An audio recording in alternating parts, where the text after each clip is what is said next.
In terms of technology and obviously use of technology with B2B sales to streamline the processes and enhance scalability, what are your best practices?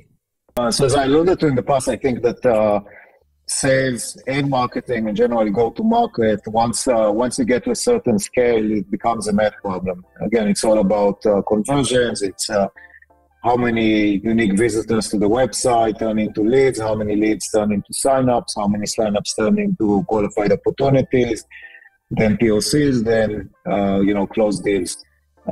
So first of all, I'm very meticulous on like gathering data. So pretty much from day one, when I join, I make sure that there's a bunch of systems in place so I can start gathering that data. At the top of the funnel, very early on, you have a lot of data that you can work with.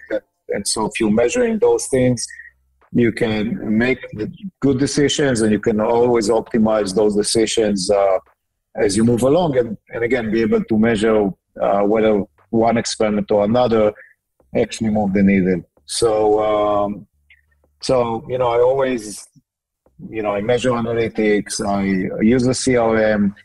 I'll typically put in the CRM literally every person that I ever had a sales call with. So I typically like to put, stage 0 opportunities, just so I can measure how many meetings I had and how many of those meetings converted into qualified opportunities.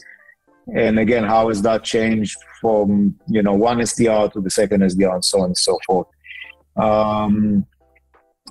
Every company that I join, and I've joined some later stage companies where, I actually had to figure out how the business works. So that's typically kind of what I look for. I look for those benchmarks. I try to build a funnel and figure out how that funnel looks like. And that's how I understand the business.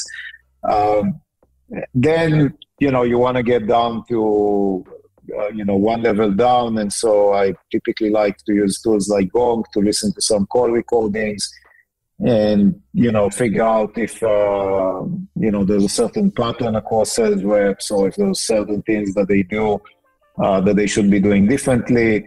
I like to use tools like Atrium. So shout out to Atrium. I actually was fortunate enough to also invest in them. So Atrium gives you activity data.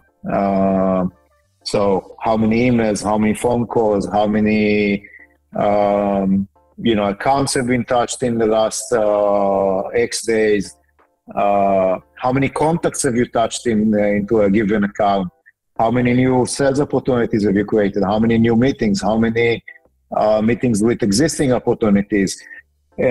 And so again, when, like I said, sales is a math problem. So first of all, when you have all of this data and you identify a certain bottleneck, then with more data, you can actually dive deeper to understand the bottleneck. Is it, one specific rep or specific region that doesn't have enough sales meeting? Is it, the recent reps that are hired are not touching enough contacts into a specific account or into the accounts as opposed to the older reps or the more successful reps. So these tools, first of all, they show you kind of a trajectory of what a ramp up of a sales rep look like. And they also give you a benchmark of what the good reps are doing as opposed to the other reps. And so, those are just kind of some of the tools that I like to use.